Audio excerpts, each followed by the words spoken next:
Hi, welcome back to Backing Biz. My name is Claudia Neal-Shaw. I'm a Sydney-based business consultant and wedding celebrant, and I am joined once again by Canberra journalist, business consultant, also happens to be my dad, Tim Shaw. Welcome.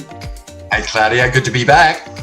Happy Monday, happy Easter Monday. I think based on what we've been talking to a few different businesses from last week, we're really trying to understand what qualities are emerging during this period of adversity, what businesses are thriving, what businesses are surviving.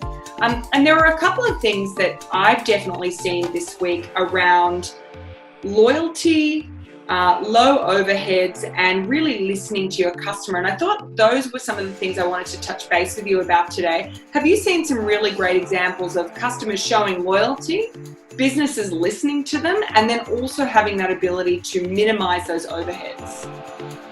Loyalty is so important, Claudia, and loyalty becomes, you've heard testimonial, but so many people now, particularly in difficulties like COVID-19, that adversity is being overcome because loyalty is kind of beating it.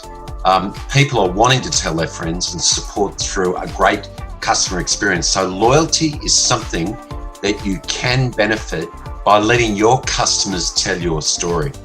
Secondly, asking and listening your customers' feedback is so important at this time because in fact, customers know your product sometimes better than you do. So listening to your customers, really critical. Low overhead, the third and the big one. Trying to keep people employed. The JobKeeper got passed in the Parliament last week, but we've got a cash flow catch up there. Try and look at the business at how we can even lower our overheads even more. That'll mean then that we can be more flexible on pricing, offer free delivery, a whole range of different offerings that enhance the customer experience. So, hey, loyalty, listening to the customer and lowering that overhead, big things to do in April 2020. And I think in terms of like the order in which that has happened, when you face an adversity, whether it's something that's within your control, whether it's, more of it's an internal crisis or a PR crisis that you've created for yourself, but in something like COVID-19, it has been so beyond anyone's control that really all we're doing right now is trying to respond, but unfortunately being stuck in that reactive stage of saying, oh my gosh, what do we do? What do we do? And, I think it's that order that people go, great, cut costs now, cut what we don't need, get those low overheads. Talk to our existing customer base and say, okay, well, these people have been with us for X amount of time. We've nurtured them, we've served them. How can we continue to offer them an experience that is really valuable? And in turn, they trust you and they want to be loyal to you. And thirdly, I think definitely on that listening component of really not only listening to your customers, but also listening to the market, what is happening and how are people behaving. And I've definitely seen a number of people that are really listening and understanding what they need to do to overcome that. An example, not a small business, but an Australian one, Bunnings, our home improvement, they've introduced a fitness line or fitness equipment for people to utilize because we're spending a lot of time at home. Have you seen some businesses that have been able to very quickly adapt and show that commitment to serving? Absolutely, and I'll tell you a cracker. Board games and all those card games are exploding, and jigsaw puzzles. But one I heard this week, which I love, you can't go to the pub on Tuesday night to play trivia, can you? So imagine being able to get all that group together in a social media video context. There's still the winners, the coupons, but it's still engaging through that loyal experience of Tuesday night trivia. So yeah, technology is really good. We discussed that and how important it is to invest in that. But while you're lowering that overhead, don't be afraid to embark and spend money on communications and advertising. This is a time to have eyeballs watching your brand and you being innovative by listening to your customers and invest in your brand for the future. There's never been a more affordable time to be able to buy advertising at the moment. So I'm urging people, if your brand is really important to you, and every brand is, make sure you start investing for tomorrow. Yes, we got the problem today, but look at the opportunities for tomorrow. Invest in your brand.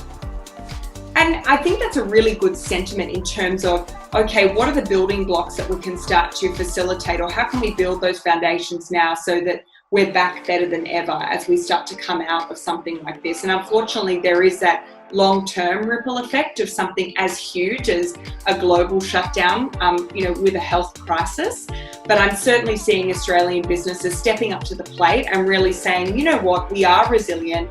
We're really willing to serve our people and provide, a resource for the community to be able to utilize. Another one, and actually my cousin, he has a local brewery in Newtown in Sydney, actually Marrickville. And, they're very focused on their craft beers, and they're putting together customized gifts and hampers that they can send to people's homes, and they can all partake in that virtual live beer tasting. So it's really about trying to understand how you can continue to not only seek that loyalty for your customers, but serve them that loyalty back. So those are three really great objectives I think that all businesses should strive for. I want to talk about disruption briefly, and maybe our next Backing Biz conversation that we have. Do you remember the travel industry, Claudia? It was all about going to the travel agent and booking. Oh, and the internet came along and disrupted that bricks and mortar stuff. We're now hearing it from newspapers saying Google should pay for news. Disruption has been with us for a very, very long time. I think international travel is going to be disrupted for an extended period of time. Now is the chance for local travel experts to build some fantastic Australian travel experiences for Australians, make them affordable, acceptable, and accessible. That's going to be a big one. We're not traveling overseas anytime soon. Those restrictions are in force for a very long time. Let's look at business opportunities and surviving disruption. Hang on a minute. We've been disrupted for years since the internet gave us choices. A lot more to discuss next episode. Fantastic. So nice to chat, Tim, and look forward to chatting with you next week. Thanks, Claudia.